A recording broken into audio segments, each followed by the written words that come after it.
that too much light that I just put on me? No, it's fine. Okay. It's, you know, oh, So we're recording now, Can't talk to you. and I'm posting to 1 second here. Okay.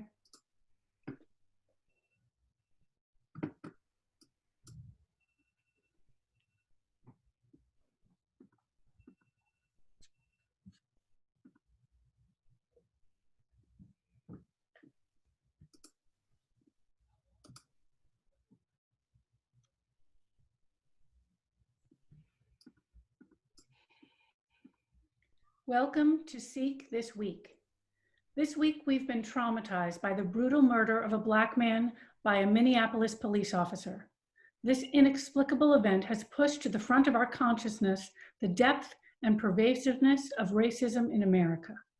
Sadly, this racism is not only a matter of police brutality, it is manifest in Connecticut's education system. We have school districts that are almost totally white and school districts that are almost entirely made up of students of color. In the white districts, special education means extra services and supports. In the districts of color, special education frequently means segregation and low educational expectations. In districts of color, some schools are like mini police states, with uniformed officers visible. Black males are subject to suspension and expulsion at more than double the rate of white males. In many white districts, each child is provided with a laptop. In districts of color, many children lack even a pencil with which to write. Tonight, we welcome Stephen Hernandez, the Tri-Chair of Connecticut's Social Emotional Learning Collaborative, as our guest.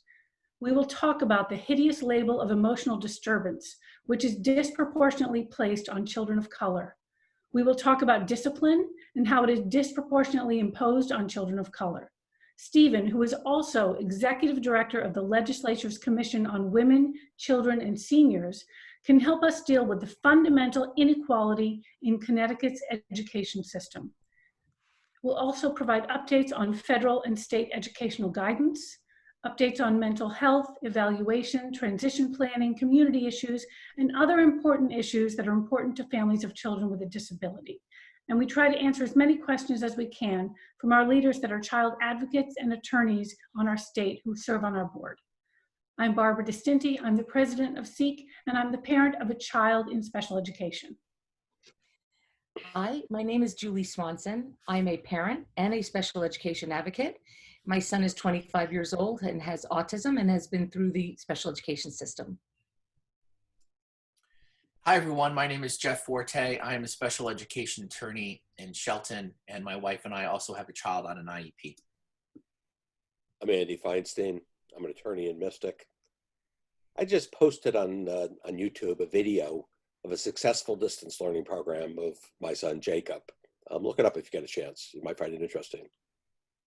I'm Jen Laviano. I am a special education attorney in Sherman, Connecticut. I am also the co-chair of the Attorneys Committee of COPA, the Council of Parent Attorneys and Advocates, our national organization, and on the executive committee of SEEK. Great. I also want to say some people from our board who will be help moderating the chat on Facebook: Jerry Fleming, Helen Taylor, and John Flanders. They're members of our board and they're helping for tonight. So again, welcome, Steve Hernandez. I just want to talk a little bit more about SEEK. Our mission is to advocate, educate, and legislate for the 80,000 children in special education in Connecticut. We also work on behalf of kids with 504 plans, and the kids should be identified but are not. You can find out about SEEK at seekct.com. And a reminder, we are a nonprofit volunteer organization. We do accept donations on our website, as we do incur some operating costs in order to lobby in Hartford and increase our accessibility for our audience. Your donations, by the way, go directly to these activities. In fact, because of donations from SEEK's Week audience, we've been able to hire a Spanish translator for our recent webinars. Our next webinar will be June 16th, and the topic is transition. So Jen, will you start us off with a disclaimer? Yes, our disclaimer. While many of us are attorneys, this is not intended to be legal advice. This is intended to be a forum for conversation and for us to answer as many questions that are general as we can. To that end, we do have people moderating our chat on Facebook and asking questions, which we sometimes are able to take live. But we do ask you to keep in mind a couple of things. This is a public forum, and if you post a question, you may be revealing information about your own child, which you may or may not be comfortable doing. And also, we ask you to keep questions general.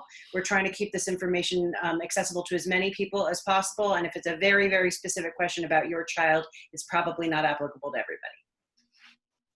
Great. Thank you, Jen.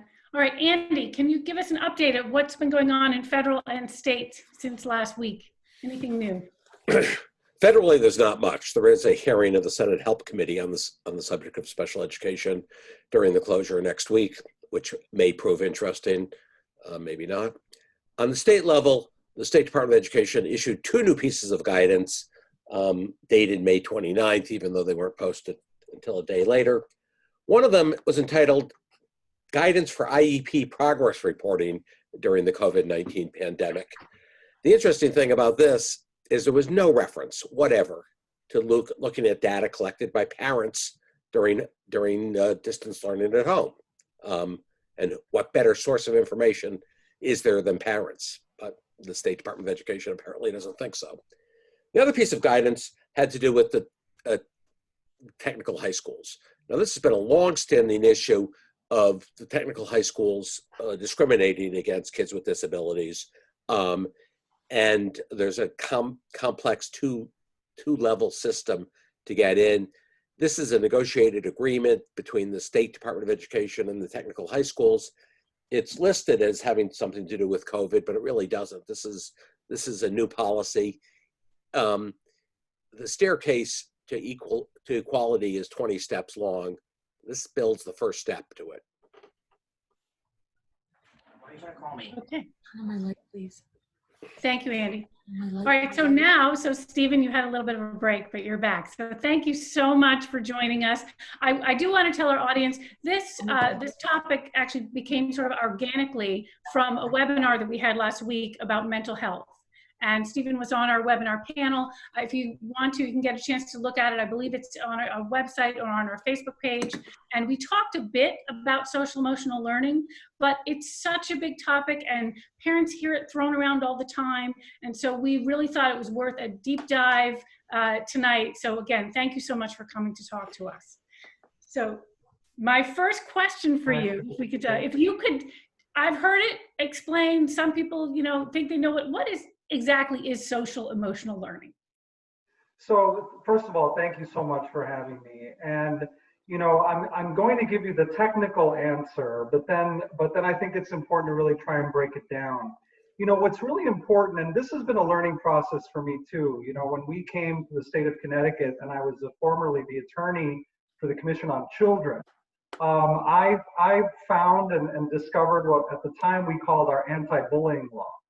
And our anti-bullying law, as you may know, was passed as a result of a couple of tragedies that we experienced in Connecticut. Specifically, it was a couple of really intense bullying situations that led to children committing self-harm. So as a result of that, adults, especially adults in leadership, wanted to do something about it. So our very, very first law, the anti-bullying law, passed back many, many years ago now, was one of the most prescriptive, what I call due process laws to try to combat mean behavior, or what we call bullying in the state of Connecticut. Out of that law, we got the sort of response. We got the sort of things like the response, the timeline response, how soon a school leader is supposed to respond to an incident, what that investigation should look like, who it is that you involve in the investigation, very, very prescriptive. What was interesting about the law at the time, however, is that there's another part to it that people didn't really talk about, and it was the prevention side. And in that prevention side, we talked a little bit about creating school climate committees, because I think everyone understood that the climate of the school mattered. And there were a few theories at the time that were really in vogue And those theories have really developed over time. I think the most important thing to learn and know about social and emotional skills building is that they really are skills.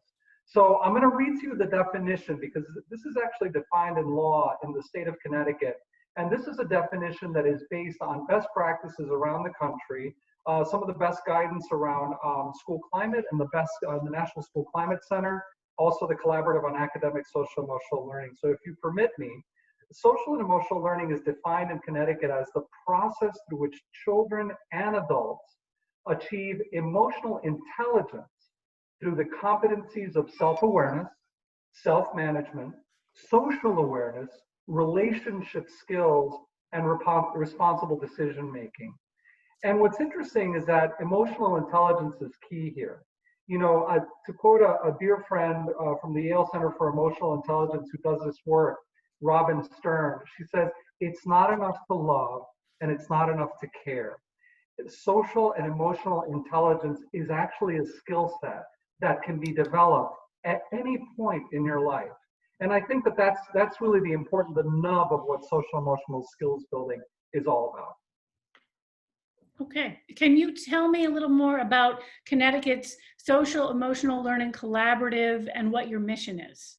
Sure. So as part of the process in the state of Connecticut of really getting to understand not only the field of social and emotional skills building, but the stakeholders in the work, we learned from other states some of the best practices that we were seeing, not only from the National Collaborative on Academic, Social, Emotional Learning, but other states who were doing this work, that the table can never be too big when it comes to social and emotional skills building. And why is that? You know, children come to the schoolhouse and they don't leave everything behind when they walk in the door. And once they leave the school day, they don't shed the school day when they leave the door. We come to the environment of being together in a learning environment with everything that we have around us. So what that means is that whether it's inside or outside of the school strategies, whether it's learned professionals that are helping young people navigate either in a household environment or in a school environment, all of those things come to bear during the school day. That's why it's so important. And when you're talking about kids, you're also talking about the people who care about them, their parents. You're talking about the teachers who care about them. You're talking about the administrators who run the school, but you're also talking about the professionals that may be helping kids with special needs. You can't leave them at the door when a child walks in the school building. So there are a lot of adults that touch and concern the day of a child. And by the way, the relationships between the adults also matter. Okay. How would something like social emotional learning, how would it address systemic racism in our schools, for example? Well, I'll tell you, that's a heavy question. It's a heavy question because, you know, what's interesting about a lot of this work in social and emotional skills building is that it suffered in its inception from what a lot of our educational institutions and academic thought and theory suffers from. As you may know, Connecticut has one of the largest opportunity, or what they call achievement gaps in the country. Now, what does that mean? That means that often children of color and the poor they don't read as well as their peers do. Their numeracy skills aren't as developed as their peers are, as their white counterparts.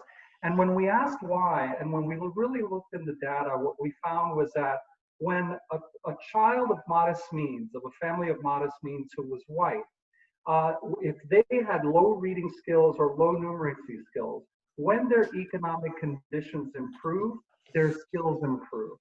That wasn't the case for Black and brown children. So when we started digging deeper, we learned that it was the expectations of the adults of certain children that was actually holding children behind. That, and also the targeted interventions that were necessary in order to close those gaps, they're expensive, but they're important. And if you don't invest early in children that may come into an environment with certain deficits, whether the deficits be because of environmental deficits or the deficits be because of learning or special needs, learning disabilities or special needs, if you don't invest early, the deficit becomes even wider. So that's on the academic side. Now you ask how can social and emotional skills building and social and emotional learning impact what we consider to be racism in the state of Connecticut, what we know to be racism in the state of Connecticut.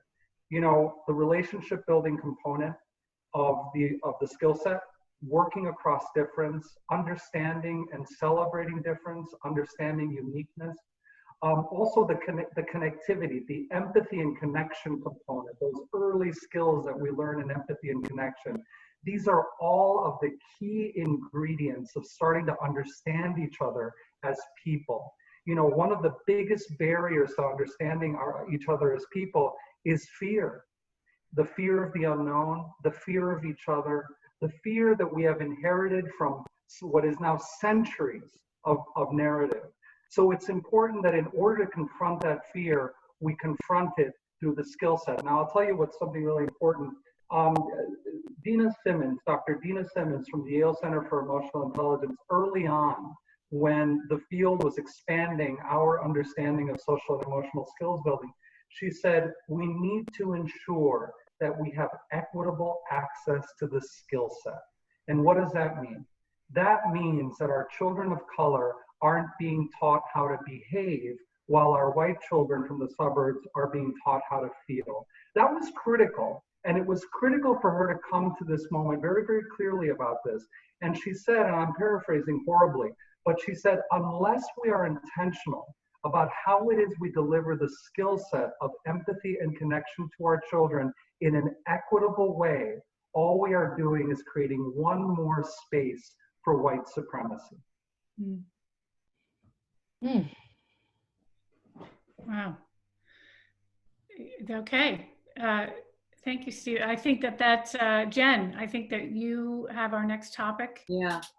So, as you know, Steve, Congress defines what qualifies a student to become identified as a student with special education needs, and there are a number of categories federally, and then each state can also have their own categories. And the federal category that often covers students who have mental health issues, depression, anxiety, etc., is a very antiquated term that Congress has been using for decades now called emotional disturbance. At SEEK, we really dislike that term very much, and in fact would like to have Connecticut, when the legislature reopens, consider changing the name of the category in Connecticut to something less pejorative, because it's off-putting to parents, it's off-putting to educators, and we feel that it's just a very outdated term. But we do know that many students of color, particularly boys, are over-identified as having an emotional disturbance. How do you address that from an SEL perspective? You know, what's interesting is that this over-identification happens very early, and it happens because of the narratives that we carry on that have really existed in this country from its founding.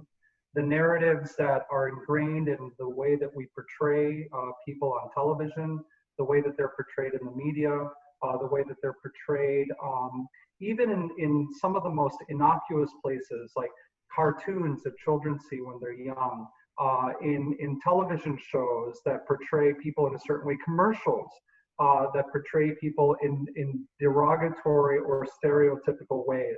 And you know, what's interesting is that when the narrative is one of, you know, these children come to us with deficit, then the response is one of treating a deficit. When you turn that narrative into an understanding that every single human being and every child is an asset, and then you encourage, build, and train upon those assets, and you skills build around the asset, then it really does change how it is that we view our kids. You know, the thing is that children of color and the poor, it's really, really interesting, because in the state of Connecticut, those two categories, for the most part, overlay rather neatly. Our children of color in the state of Connecticut are disproportionately poor. It's not exclusive now, because we think of communities in the quiet corner where there is abject need and abject poverty. But in our urban centers where most of this attention happens, those two categories overlay neatly. What happens is that poverty is a stressor. The fact that families have to oftentimes have 2-3 jobs in order to make ends meet makes it so that children don't have the attention that they need sometimes. And that's not because parents don't care, it's because of the circumstances in which they live. So once that is stripped, a child comes into their first professional contact with certain needs that have to be addressed early. When you think of it that way, you put the assets where they should be, right? So what's interesting about some of the shortcuts that we take as a society, either because we deem it too expensive, we deem it too politically laborious, is that we identify based on what we think rather than what science tells us. What science tells us is that children are coming to us with adverse early childhood experiences. What we think is happening is that parents don't care, kids are lazy, kids are disruptive, and they need to be removed from an environment that suits most children. Well, we know that that's not actually the case. What's actually happening is that children are crying for help through their behavior. And that is developmentally and experientially appropriate for children who have those types of experiences. Which leads perfectly into my next question. I wanted to ask you about trauma. So we know, and we've been pushing at SEEK, we know you've been pushing for a very long time for trauma-informed approach to education and across the board. And now we know that many students who already had trauma are being further traumatized by the pandemic, by the fear of lack of food, by any number of stressors that are being placed on their families and on them during this time period. And then there are probably many other children who weren't previously traumatized who have been traumatized by the pandemic. And so when school reopens, whatever that looks like, whether it's a hybrid, distance learning and in person, or it's full in person or some mixture thereof, we are hopeful that you can shine some light on how schools might reopen with a more trauma-informed approach to education. Well, I'll tell you, the commissioner in the last couple of days put out a relatively strong statement about the importance of honoring social and emotional skills building and addressing trauma, not only the immediate trauma that is being experienced by children really being separated from the environments that they know, the peers that they are comfortable with, the adults that they have come to love and trust and depend on. That can be very traumatizing. What's also traumatizing is that long-term trauma that can happen to children in school, where children are very perceptive. They can see when their behavior may be identical to a peer's behavior, but the consequences for them is very different. That's also traumatic. They can see an environment where they are torn away from their environment simply because they are acting out of frustration or an inability to find the right words to communicate what they're experiencing. To be cast out is traumatic. So having a commissioner that has focused his energy on addressing not only the immediate traumas that we're seeing now, but long-term traumas that may be perpetuated on children, not because we don't care. And it's not because we don't care. It's because we don't know. And that is the culprit. And one of the reasons that we created the Social Emotional Skills Building Collaborative in the state of Connecticut is so that we could all sit around the table and not labor over whether or not a teacher has the right to feel safe and remove a child and all of those other things. It's toil over the question of how we build a better learning and teaching environment for all children. And that's an asset-based approach.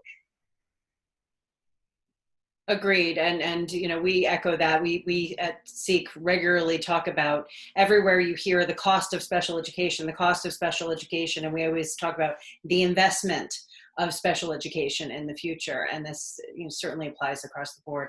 I think my topic is finished. Babs, I'm having a hard time pulling up. It's all right. Yep, Jeff, it's up to you. You're Sure. next. Thanks, Jen and Babs. Hi, Steve. Hi, how are you? Great, thanks. So you've been referencing your social and emotional skills building collaborative that you've developed. Steve, first, for the benefit of our parents that are out there that are unfamiliar with this collaborative, can you first give us an overview about the collaborative, when it was established, who's involved in it? Sure. I know earlier I told you everything that led up to the collaborative, but I didn't actually tell you what the collaborative was. So the collaborative is modeled after a national collaborative on academic and social and emotional learning, CASEL. And the aim of the collaborative is to really put into practice the notion that children do not learn in a bubble, and that academics divorce from the well-being of the child, the space in which teaching and learning happens, the emotional space and where it happens, are intimately connected. The conditions of teaching and learning are as important, if not more important, than academic rigor. Why? Because rigor cannot happen in an environment that is toxic, in an environment where communication doesn't happen, or fundamentally where a child does not feel safe. So the best practice that we followed, and we modeled it pretty closely in Connecticut to what our national partners advise, is that the collaborative is inclusive. It's a body of, on any given day, about 30 to 35 people representing different disciplines from around the state that touch and concern the day of the child. So we have school counselors, we have the parent-teacher organization, we have the teachers unions, we have the organization of school principals, the organization of public school superintendents. We have SEEK as a member as well. And why? Why so expansive of collaborative? Isn't that too many chefs in the kitchen? Well, the fact is that as the child, if you think of the child as the metaphor, as the child wakes up in the morning, between the moment they wake up and that moment they go back to sleep, all of these people are part of their day, whether they know it or not.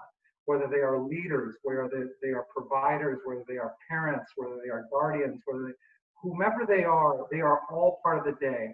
The problem with the way we've done this in the past is that we don't talk to each other as institutions.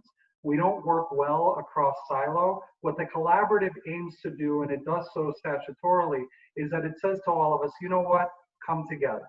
Now, one thing that I did immediately, as I was designated as the executive director of the collaborative, as the chair of the collaborative for the legislature. But one thing that I did upon its founding is that I created a tri-chair system very intentionally. And my co-chairs, because I am the policy lead for the group as a staff to the legislature, but my co-chairs are the Department of Education and SEL for CT, which is a grassroots organization that organizes outside of the school around social and emotional skills building, connection, and empathy. That was critical because we really want to model what we're talking about. This isn't just about policy.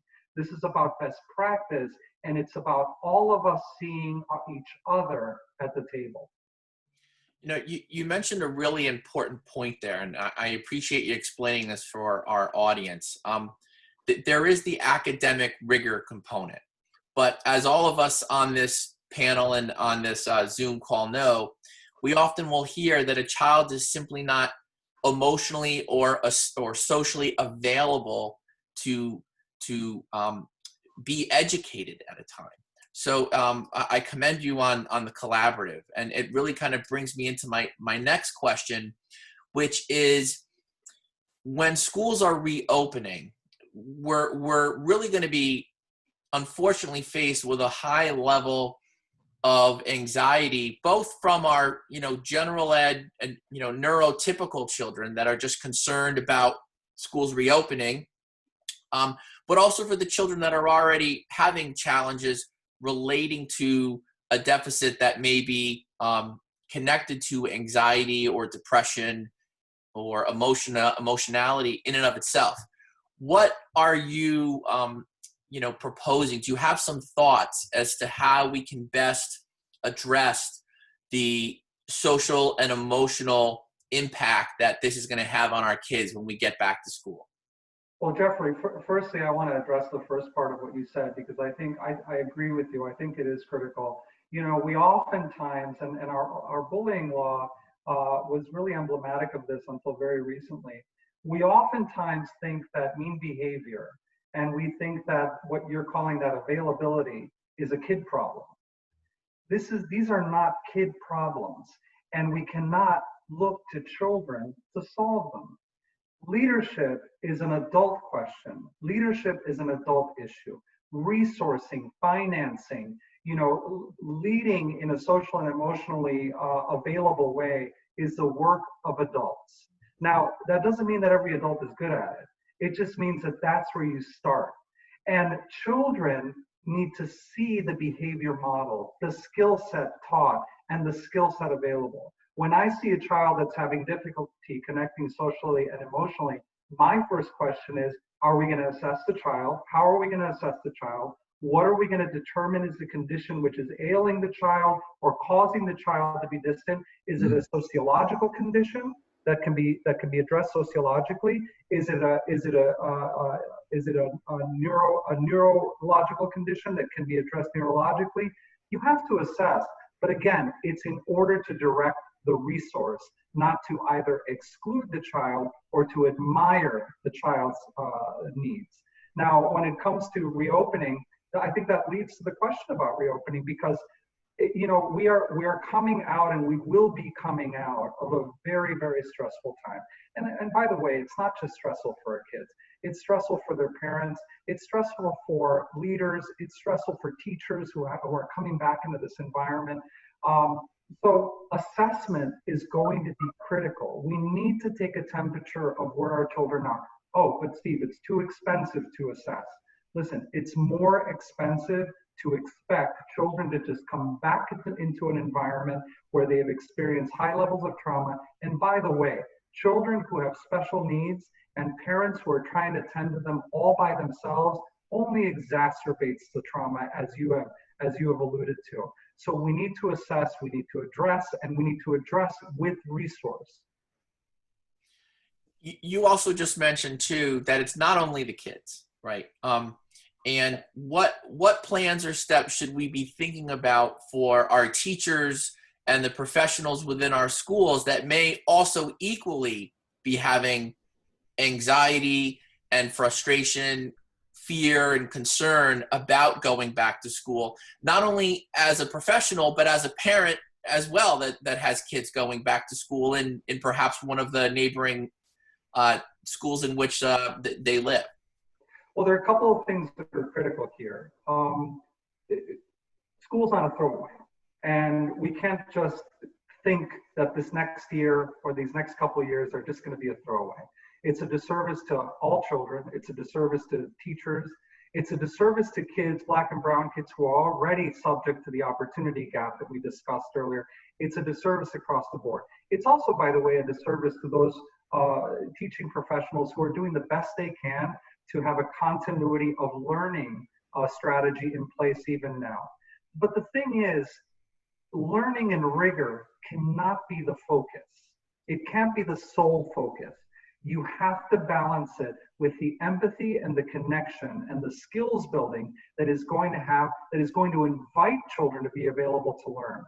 Otherwise, there won't be an environment for teaching and learning.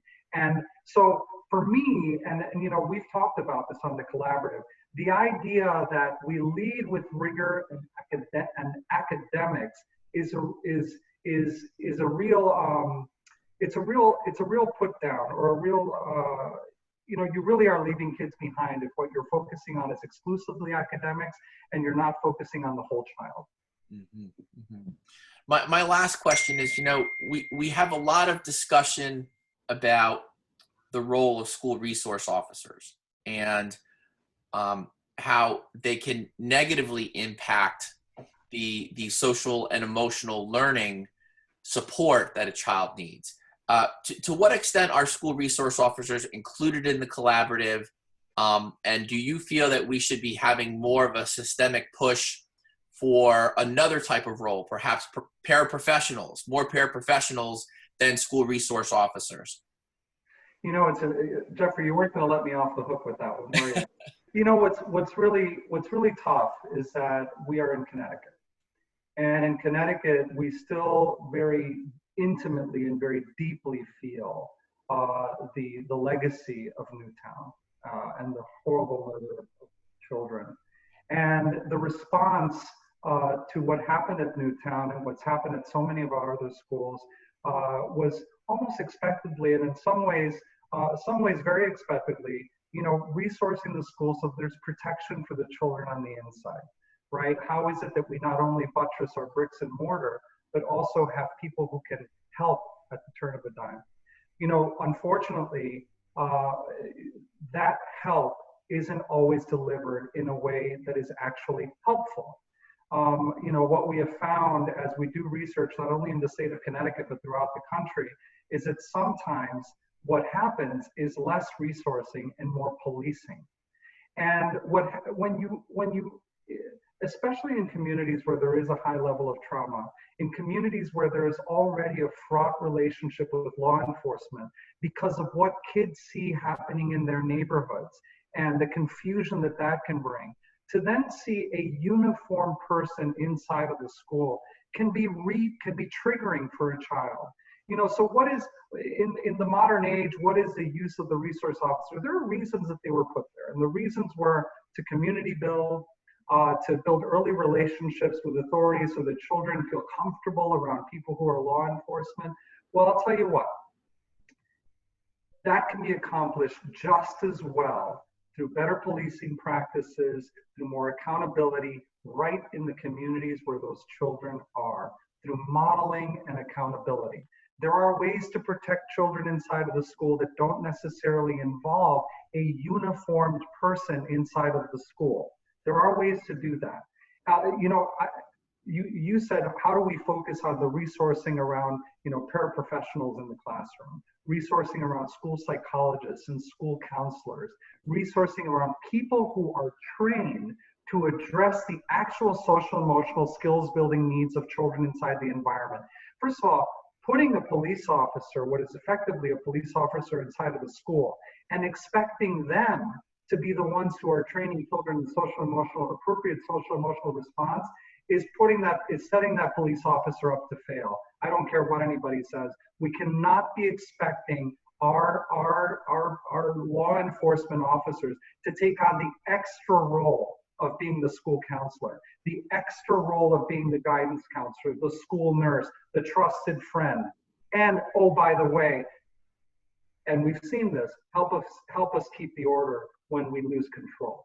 That is the job of the adults who are hired to do just that inside of the school. And if we're not hiring school nurses, if we're not hiring school counselors proportionally to the need, then we are actually failing kids inside the school, and we're setting school resource officers up to fail. Thank you, Stephen. And I really just want to commend you for all of the amazing work that you are doing. Just this discussion alone is so informative. I'm going to defer the rest of my time now to Andy, which goes into a nice segue because he has some questions about discipline, I believe, right, Andy? I'm going to start off with other questions, I think. Steve, I'm the Sikh representative on the collaborative, as you know. And at the last meeting, you talked about the collaborative coming up with a reentry plan. Are we going to do that? I mean, it seems to me that it's critically important that we set up a model of training before we go into school, assessment before we go into school, training kids to wear masks, training teachers to be socially sensitive, and thereing it with a robust program of social emotional learning once we get into school. You know what's interesting, Andy, is I sense the same frustration in you that I feel when I look around and I think to myself, you know, where is the leadership around these issues? And when there is a vacuum of leadership, you know, up until the last couple of days, I'll tell you what, the statement from the commissioner was strong, but it doesn't go far enough. And I think in order for us to really enrich in what the commissioner has sort of guided his staff to do is for us to weigh in as a collaborative in the way that you said. So I think you're right. I think that we need to create that plan. Why? Because we need to live up to the standard that we created. And the standard that we created is, this isn't just a question for the academic space. It's a question for the service provision space. It's a question for parents. It's a question for professionals outside of the school. And all of them have to weigh in a way that is instructive. What strikes me about the collaborative membership is, to use an overused cliche, it is the choir. We are talking to people who share our views on these, but we know there are plenty of districts that don't share our views, that don't value social emotional learning. And the thrust of the collaborative has been best practices. Let's show them by example. Yeah. Is that going to be enough, or do we have to do more? Well, I'll tell you, we do have to do more, and I'll tell you why. I look across Connecticut, and you know, I find social and emotional skills building in the places that you just never thought you'd find it. When we first started looking into what schools needed and what districts needed in order to help their kids lead, we found that kids were leading. And in the spaces where they were leading because adults were modeling. And guess what they were leading about?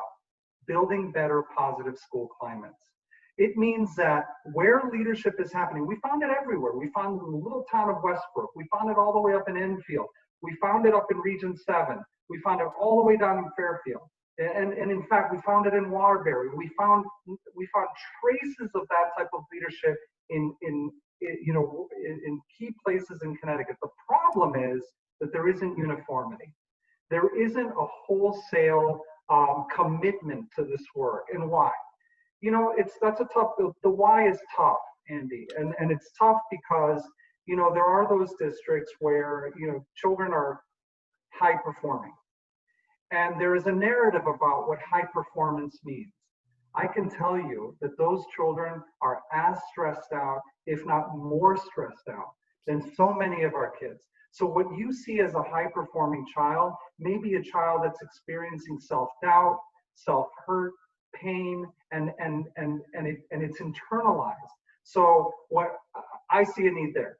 When you see in a district that is in over its head with children that are poor, children that are needy, children that have housing insecurity and food insecurity, and because of all of that, you see behaviors manifesting in the school that are indicative of the experience that they're going through, and the response is discipline rather than asset building, rather than addressing the needs.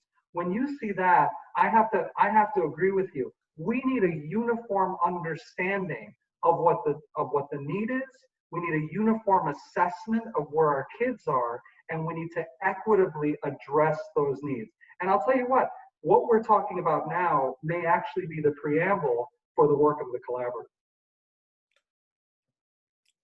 I'm going to return to discipline in a second, but first, you know, one of the problems, an enormous problem for special education is governed under the Individuals with Disabilities Education Act.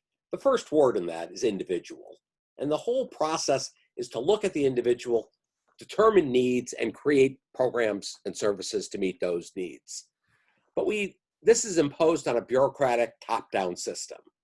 And when you talk about leadership, what a lot of school officials hear is, where am I in the hierarchy, and how do I order somebody beneath me to do something? That's not leadership in this context. No, it's not.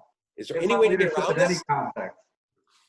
Is there any way to get around the fact that it is this hierarchical bureaucratic system, and that inevitably frustrates effective social emotional learning programs? Well, I think you just said it. It's hierarchical bureaucracies. And, you know, I will be the first to tell you that the system of the bureaucracy was invented to keep track of paper, not to improve people's lives. So when bureaucracies actually are a detriment to the improvement of people's condition, then it needs to be reformulated, it needs to be undone, and you need to think of new ways of actually serving people. And I'll tell you, so leadership happens throughout the day, and leadership happens at every level. But as you said, Andy, when you have a model that is supposed to be in addressing the needs of special needs kids, a model that's supposed to be individualized in a system that is normalized, right? It's homogenized. You're not going to get that result. Meanwhile, by the way, I can't think of one child, high performing or not, that benefits from one size fits all. It doesn't work. Now, I've spoken on this position before, but I just want to lay it out and let you react to it. My position is there is no reason ever to expel a child. that you're taking a child who's already alienated and telling them they're not wanted, that it's incredibly destructive. And it seems to me that exclusionary discipline, suspension and expulsion, is the very antithesis of social emotional learning. And that in fact, the only way for social emotional learning to gain a real foothold is to abolish expulsion completely. React, please. So I'll tell you, expulsion, especially expulsion, is about as clear an example of a failure of leadership as I can think of. It's a failure to the teacher who feels a false sense of confidence and a false sense of security just because the child has been expelled. It's a failure to the child. It's a failure to the system because ultimately it's lazy. It's lazy because it promotes the narrative that by cutting out the child, you have fixed the problem. Now, they'll tell you, this is what the response that you'll hear from people who don't want to eliminate the tool of their toolbox of expulsion, is that it gives everybody a breather, is the one thing that they say. The other thing they say is, well, we need more resources. We need more, we need more school counselors. We just need more, we need more. And until then, we need to be able to expel. Well, I'll tell you what, this cannot be an either or equation. The fact is that every opportunity, every expulsion is a lost opportunity. It's a human life. It's a developmental block for this child. You know, it may be one kid out of 30 from this point of view, but that one kid, their entire future could be jeopardized by that suspension. And the indelible mark of that suspension could follow that child for the rest of their lives. So as far as I'm concerned, and listen, I don't get a vote. I'm a selected official, not an elected one. So I don't get a vote, so it might be easy for me to say, but I'm going to say it anyway. Why not? You should not be expelling children. It's lazy when you do so, and it's going to be expensive to be able to treat children like the individuals that they are. But I think we have a lot to learn from the aspirational model of disabilities law, instead of trying to take that model and whitewash it and make it one size fits all for everybody. Okay, well, I'm going to pass the microphone to Julie now, and I really do appreciate your comments, Steve. I'm waiting for you to say something I disagree with. Steve, first of all, I want to say that I could listen to you forever. And I've decided that you should publish a book called Steve Hernandez's Social Emotional Learning Book of Sayings. Every time you write down a tidbit, I'm like, "Ooh, that's good. I got to write that down." I'm really enjoying listening to you, and I'm going to be covering the topic of bullying. And we all know that there's a definition, for those who don't know, there's a definition of bullying here in Connecticut, and I could read it, but it's very long. But the point of this is that last year through legislation, the definition of bullying was altered.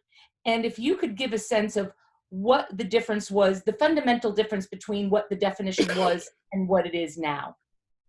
Well, you know, what's interesting is that for so long, and you know, the work of anti-bullying, the work of bullying laws and school climate laws, which are more related than not, and really in the state of Connecticut kind of flipped on its head.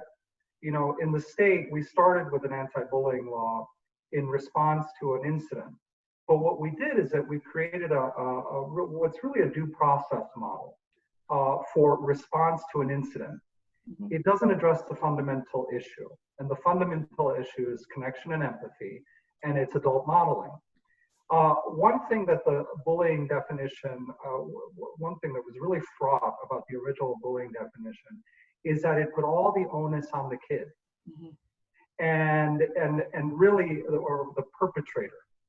Of the bullying act, really missing the idea that the first of all, this is every face, as we say in this work, every face is complicit in the day of the child, in the day of the school, every face, and that's from leadership all the way down to kid.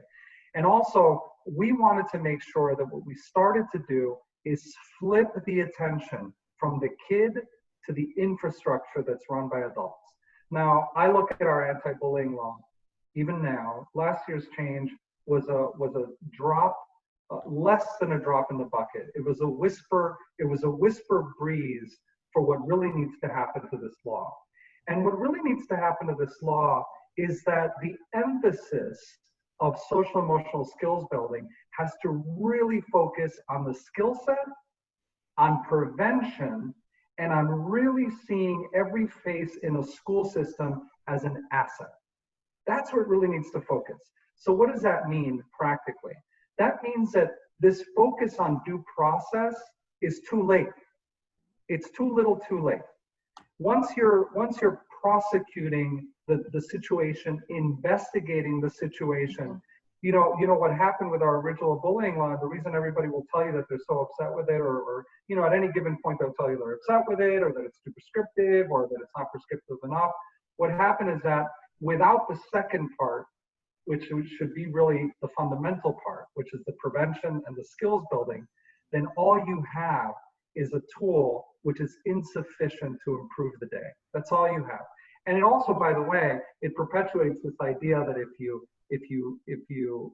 cut out if you excise the problem, you've actually solved the problem. And you know, that's antithetical to science. It doesn't comport to what we understand schools function as, and it doesn't comport to our understanding of human behavior. How far away do you think we are in Connecticut where it's going to be more in alignment with what you'd like it to be? And what do we have to do to get it there? So I'm going to tell you a secret. And the secret is that the founding of the collaborative was really a first step in getting us closer to that. Good. You know, what's interesting is that the collaborative as a tool to guide and to respond that Andrew is really pointing to, who knew that in its first year of life, we were going to have a situation like this that is really a crisis in empathy and connection. It's a crisis in connection. Who knew? But here we are. But you know, my goal with the collaborative continues to be that by getting everyone around the table who is implicated in the well-being of the teaching and learning environment, and really having us get to know each other around assets rather than around deficit, getting to know each other around skills building rather than whether or not a teacher has the right to expect safety in her classroom. By the way, he does. By the way, she does. But how do you build that safety? You build it through empathy, connection, and a skill set.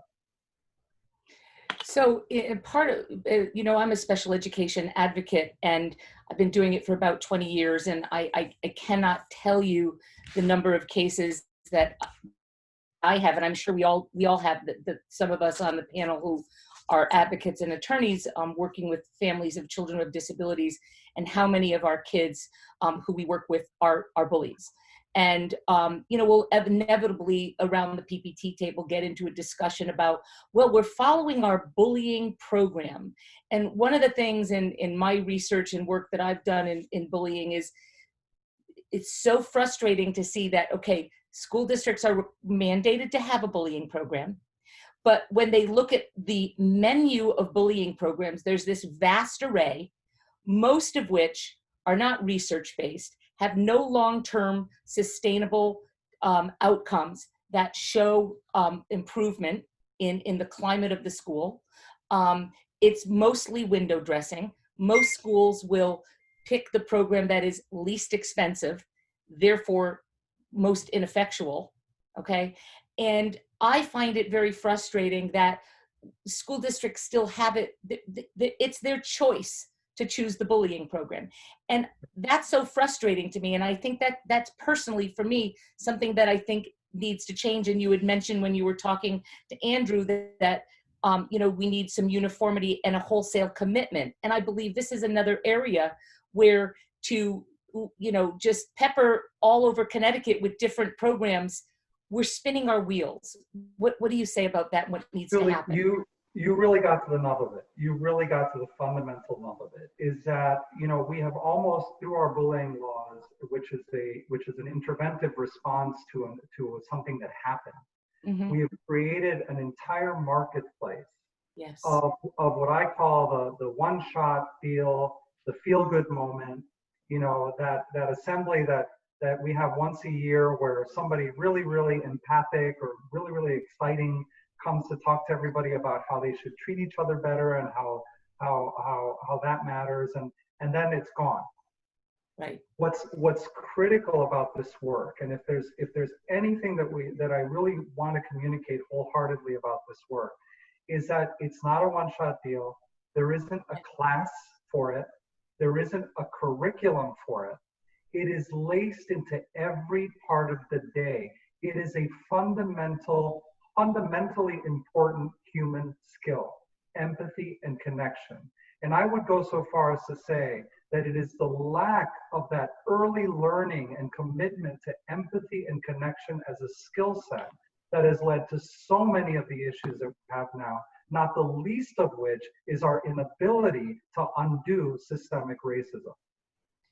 Do you see that we can get to a place where perhaps we're able to mandate that there's that there's a criteria that these programs have to meet, or maybe you can choose from this menu of 5 that we know are effectual? I'm an optimist, and I know what mandates do. Mandates are the sorts of things that it's like a hailstorm. It happens and nobody likes it, and in fact, when you're in it, you forget that rain exists, and you reject it. That's what happens with mandates. The beauty of the collaborative and the goal in collaborative work is that once we understand that there is a skill, that it can be taught, it can be learned, it can be accessed, and it's a lifelong journey. Once we understand that, then it isn't a question of mandating a particular set of practices. It's a question of wanting that work in every part of the day. So my goal, and I'm an optimist, my goal is that the collaborative, which is made up of so many of these institutions that have historically wondered what's the best way, that they will demand it organically, so that it'll be less of a mandate and more of a guidance document in our law of how these things are best done. And I agree with you. I've never thought of it that way. The first step was they mandated it, because if it wasn't mandated, nobody would do it. You hope that what comes out of that is people want to do it well, versus just, well, we've got to do this. And unfortunately, that's what I see in so many school districts. And it's just one of the things that still continues to bother me. And, the one in particular, and I don't mean to put down any particular school district who's following this one, is, right up in the lobby, they'll have the bullying mailbox, and I just think, and I know so many of my clients or families with whom, I'm going into that school, and there are so many situations of kids who have disabilities in that school where whatever that process is that they're using for everyone, it's not working for that child. Well, I'll tell you, Julie, I'm so glad that you said that. Why is this work important, and why should parents with children with disabilities demand this work? Children are masters. They are masters at identifying difference. They're masters. Right. And children are also appropriately in need of development. They develop over time. They develop through modeling, through learning. In fact, certain things develop into our 20s just because of the infrastructure of our brain. It is the role of adults to set the standard. That's where the standard should be. And unless we set the standard, unless we identify the areas of need, unless we invest, then what we're doing is we're leaving our most vulnerable children, who may be different, by the way, because they're not neurotypical. They may be different because they have a physical difference. They may be different because they are of a different race or a different class. Mm-hmm. Children are going to identify those differences. The skill set is how it is that they process. The skill set is how it is adults are modeling, recognizing difference, and lifting it up as something that's part of the everyday. That's the skill set. Right. Well, listen, I'm done with my questions. I want to thank you. I know I'm going to pass the baton, but I think you've been incredibly informative, and I can only imagine that all of the people who are watching us tonight have really gotten a treat to listen to all of your fabulous insight. Absolutely. Thank you so much, Stephen. We really appreciate this. Now, see, this is, I hope this is exciting for you. At the end of the show, we do a thing called a takeaway. So this is sort of our one piece of advice to the parents out there, and you get to be on the takeaway. I know this is super exciting, but you'll be last. So, Right. so we So I start get to with think Jeff. about it. Yeah, so you can think about it. I'm going to put Jeff on the spot first. Jeff, you have our first takeaway for the night. Yeah, so I know that ESY and summer school is essentially in most districts going to be virtual. That's one of the things that I've heard recently. But one of my takeaways is that there's actually a lot of virtual camps that I'm seeing are being created and established, a lot of virtual tech camps to keep children active throughout the summer. So to the extent that parents are looking for some summer activity for their child to do, you might want to start to research some virtual tech camps, because I know that that's starting to develop across the country, but also particularly in Connecticut as well. Thanks, Jeff. Yeah. Andy, what's your takeaway this week? First takeaway is I've got to unmute myself. Yes. I keep on pointing out I'm a glass half full guy, but listening to Steve, some of his optimism actually is contagious. And I'm hopeful that working together, we can actually produce a plan that's going to make the reentry into school something that works for all kids. And I think it's time we get to work immediately on that, Steve. So that's my hope, my takeaway. Excellent. Jen, what's your takeaway? So Steve, thank you so much for joining us. And my takeaway is spinning off of something that you said, which is that parents of children with special needs need to demand that social and emotional learning be the culture in their schools. And I mean, when you said every face, that just resonated so much with me. Most of us on this group spend a lot of time in schools, and a lot of that time is sitting in the main office waiting to get called into a PPT meeting. And it is amazing to me how many of the adults who are interacting with our children, and often negatively, are the people that never get the training. It's, the very, overburdened lady in the front office who has the same kid coming in because he just got sent to the principal's office for the 5th time that week, and the principal somewhere else. And that's the person who's interacting with that kid in crisis for 20 minutes. And that person usually doesn't have any training in the kinds of approaches and interventions that you're talking about. We need to have a global culture change, a radical shift in our schools for everybody working with children, every face. So we all just need to demand it, and that's my takeaway. Great. Julie, what's your takeaway? Well, I'm a bit of a transition centric. I'm very passionate about transition to adulthood, and I've had quite a few experiences as of late with students who are going off into adulthood, and the lack of the social emotional learning in their IEPs for preparation for adult world. I've also been on the transition task force for many years, and I know we've got our core transition goals that we want everybody to have, but I think we really need to not forget about, even though it starts early, we've got to make sure that by the time we're exiting some of our kids who are more severely impacted by their disabilities, if they're staying all the way through 21 and being exited at 21, that we can't forget about the social emotional aspect of the skill set they have to go out into the real world as well. Thank you, Julie. All right, Steve, let's hear your takeaway. What was the one thing you would want parents out there, our audience of thousands, to hear from you, and how can they help you as well? Well, I'll tell you, I'm going to do two.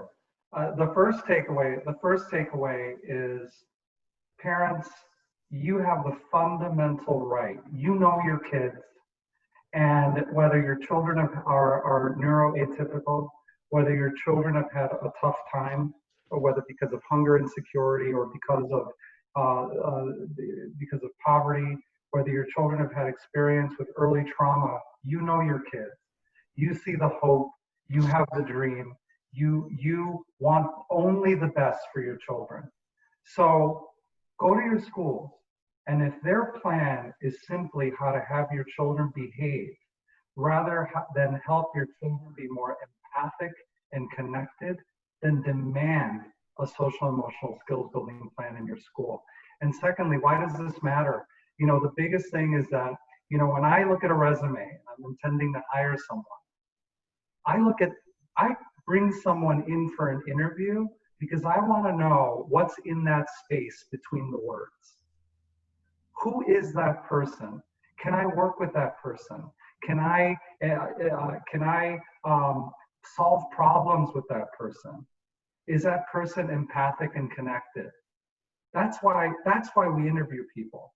So these are critical, lifelong, valuable skills. And they're really, I believe, fundamentally going to make the world a better place.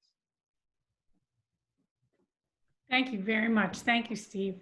And I usually don't do a takeaway, but I will have one tonight just because I am a convert for sure for social emotional learning, just because in our family, my son was lucky enough to go to a social emotional curriculum classroom. I didn't know what it meant. I just knew he hated school and then he didn't hate school. So it really works. And if you want to ask me, send me a question on Facebook and I will let you know. It really, really works.